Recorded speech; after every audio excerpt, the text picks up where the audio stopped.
ఎన్నికల తర్వాత చంద్రబాబుతో ప్రత్యేకంగా భేటీ అయ్యారట సీఎం జగన్మోహన్ రెడ్డి. సీఎం జగన్మోహన్ రెడ్డి అలాగే ఇంకా మన చంద్రబాబు నాయుడుతో ప్రత్యేకంగా భేటీ అయినట్టుగా తెలుస్తోంది. అసలు చంద్రబాబు నాయుడుతో ఏం భేటీ అయ్యారు? అసలు పవన్ కళ్యాణ్తో చంద్రబాబు మాట్లాడాల్సినటువంటి అవసరం ఏమొచ్చింది? ప్రస్తుతం సోషల్ మీడియాలో సైతం ఈ విషయం తెలుసుకుని అందరూ ఒక్కసారిగా షాక్లో ఉన్నట్టుగా అయితే సమాచారం. నారా చంద్రబాబు నాయుడికి సంబంధించిన ఈ విషయం తెలుసుకుని అందరూ కూడా ఆశ్చర్యం వ్యక్తం చేస్తున్నారు. జగన్మోహన్ రెడ్డి ఇన్ని రోజులు నోటుకొచ్చినట్టు మాట్లాడి చంద్రబాబుని జైల్లో పెట్టించారు.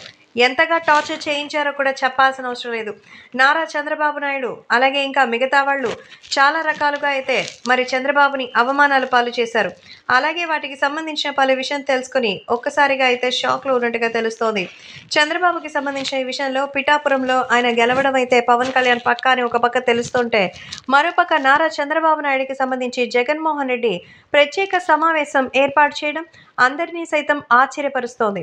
సో పవన్ కళ్యాణ్ అయితే గెలుస్తారని, అయితే ఈ నేపథ్యంలో పవన్ కళ్యాణ్ గెలవకుండా ఉండాలని అయితే చెప్తున్నారు. అయితే పవన్ కళ్యాణ్ గెలవడం మాత్రం అసలు మరి నిజమేనని తెలుస్తోంది.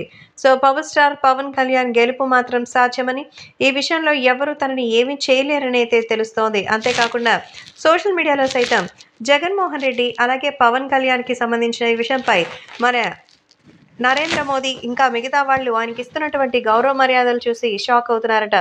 కాబట్టి సోషల్ మీడియాలో సైతం ఈ విషయం ఒక్కసారిగా వైరల్ అవుతోంది. పవర్ స్టార్ పవన్ కళ్యాణ్ ఇప్పుడు ఆయన